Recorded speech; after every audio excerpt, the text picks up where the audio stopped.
कर्नाटक में कौन बनेगा मुख्यमंत्री, इस सवाल पर 72 घंटे तक मंथन चला। इसके बाद सिद्धरामैया के नाम पर मुहर लग गई। इसी के साथ डीके शिवकुमार को डिप्टी सीएम के पद के साथ बड़े पोर्टफोलियोज देकर उनके बगावती तेवर को शांत किया गया। लेकिन इस बीच पार्टी के अंदर उठ रहे बगावती तेवरों को कैसे शांत कर पाएगी कांग्रेस, ये बड़ा सवाल है। शिवकुमार के अलावा ऐसे 4 नेता हैं जो अपने लिए कैबिनेट में जगह चाहते हैं और न मिलने पर परेशानी भी बढ़ा सकते हैं। कहा जा रहा है कि कर्नाटक में 4 ऐसे नेता हैं जो कभी भी कांग्रेस का काम बिगाड़ सकते हैं। आइए आपको बताते हैं कि वो 4 नाम कौन से हैं जो कि कांग्रेस की गले की फांस हैं। दरअसल कर्नाटक कांग्रेस के सीनियर नेता जी परमेश्वर का कहना है कि अगर सीएम नहीं तो कम से कम मुझे डिप्टी सीएम बनाना चाहिए था। जैसे ही पार्टी ने सिद्धरामैया को सीएम और शिवकुमार को डिप्टी सीएम का बनाने का ऐलान किया, तब से ये कहा जा रहा है कि दलित समुदाय को इस फैसले से काफी आहत पहुंची है, नुकसान पहुंचा है। इस बीच परमेश्वर ने कहा कि कर्नाटक में दलित सीएम की डिमांड काफी ज्यादा थी, लेकिन ऐसा नहीं हुआ, मैं भी सरकार चला सकता था। कांग्रेस के नेता जी परमेश्वर ने कहा कि मैं भी कर्नाटक का सीएम बनने की रेस में हूं। राजनीति में आने से पहले उन्होंने श्री सिद्धार्थ मेडिकल कॉलेज की स्थापना में अपने पिता की मदद की थी। 1989 में जब पूर्व प्रधानमंत्री राजीव गांधी ने तुमकुर का दौरा किया था, तब परमेश्वर कर्नाटक प्रदेश कांग्रेस कमेटी यानी केपीसीसी के संयुक्त सचिव के रूप में शामिल हुए थे। परमेश्वर एचडी कुमारस्वामी के नेतृत्व वाली कांग्रेस जेडीएस गठबंधन सरकार में राज्य के पहले ऐसे दलित नेता थे जो उप मुख्यमंत्री पद पर बैठे थे।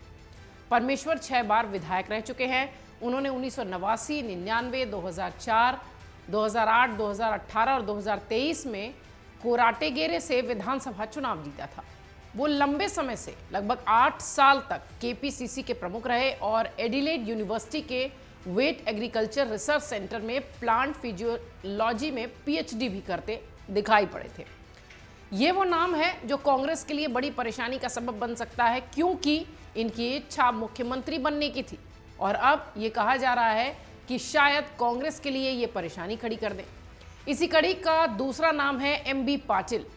कांग्रेस के सबसे बड़े लिंगायत नेता एमबी पाटिल कर्नाटक के पूर्व मंत्री रह चुके हैं और कांग्रेस के वरिष्ठ लिंगायत नेताओं में से एक हैं। उन्होंने 1991 में टिकोटा से विधानसभा चुनाव जीतकर अपने राजनीतिक जीवन की शुरुआत की थी।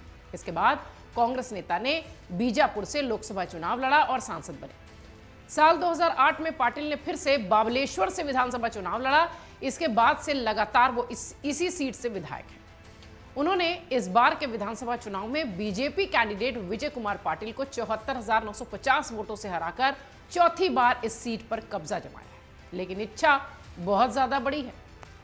कांग्रेस के चुनाव प्रचार अभियान समिति के अध्यक्ष और पूर्व गृह एवं जल संसाधन मंत्री पाटिल पहले ही मुख्यमंत्री बनने की अपनी इच्छा जता चुके हैं, अपनी महत्वाकांक्षा बता चुके हैं। पाटिल ने इस साल अप्रैल में एक बातचीत में कहा था कि कांग्रेस में सीएम पद के कई दावेदार हैं, उनमें से एक मैं भी हूं। उन्होंने ये भी कहा था कि मेरे साथ ही जी परमेश्वर, कृष्णा बायरे गौड़ा, रामलिंगा रेड्डी, एचके पाटिल और आरवी देशपांडे भी सीएम पद के प्रबल दावेदार हैं। यानी ये शुरुआत और ये इशारा काफी समय पहले से ही चल रहा था। इस फहरिस्त का अगला नाम है शमनूर शिवाशंकरप्पा।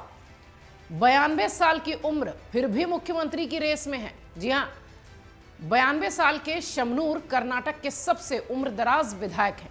कर्नाटक के इस अनुभवी नेता को आसपास के लोग प्यार से एसएस कहकर पुकारते हैं। चलने के दौरान उन्हें भले ही सहारे की जरूरत पड़ती हो, लेकिन उनकी सुनने की क्षमता काफी अच्छी है। अभी एकदम साफ और स्पष्ट बात वो बोलते भी हैं और सुनते भी हैं। कांग्रेस के एक नेता बताते हैं कि शिवशंकरप्पा के राजनीतिक कौशल का अंदाजा इस बात से लगाइए कि पार्टी ने उन्हें पूर्व मुख्यमंत्री और बीजेपी के नेता जगदीश शेट्टार को कांग्रेस के पाले में लाने का काम सौंपा था। शिवशंकरप्पा एक प्रतिष्ठित शिक्षाविद हैं जो दावणगेरे में मेडिकल इंजीनियरिंग और नर्सिंग कॉलेज चलाते हैं। उन्होंने नामांकन दाखिल करते हुए करोड़ों की संपत्ति अपनी घोषित की थी। बिजनेस इनसाइडर के अनुसार उन्होंने शुगर डिस्टिलरीज में निवेश भी कर रखा है। उन्होंने एक कन्नड़ फिल्म भी प्रोड्यूस की थी। यानी 92 साल की उम्र में ये नाम भी कांग्रेस की परेशानी बढ़ा सकता है। इस फहरिस्त का अगला और आखिरी नाम है ईश्वर खांड्रे। कांग्रेस के वर्किंग प्रेसिडेंट हैं ईश्वर खांड्रे। कर्नाटक कांग्रेस के वर्किंग प्रेसिडेंट के रूप में वो काफी समय से काम कर रहे हैं। फरवरी में खांड्रे से ये पूछा गया था इसी साल कि कर्नाटक में अगला मुख्यमंत्री कौन होगा। इस पर उन्होंने कहा था कि कुछ भी हो सकता है, पार्टी में समुदाय के कई लोग हैं जो अगली सरकार में राज्य का नेतृत्व कर सकते हैं। यानी कांग्रेस ने 72 घंटे के मंथन के बाद मुख्यमंत्री और उप मुख्यमंत्री का नाम तो दे दिया है, लेकिन ऐसे कई नाम हैं जिनकी महत्वाकांक्षा शायद कांग्रेस को परेशान कर सकती है। सरकार तो बनने की तैयारी हो चुकी है, शपथ ग्रहण समारोह की तैयारी हो रही है, लेकिन फिर भी कांग्रेस की मुश्किल ये वो नेता हैं जो बढ़ा सकते हैं। मन से उजाला कर चले, मन से उजाला कर चले, एक अमर उजाला कर चले।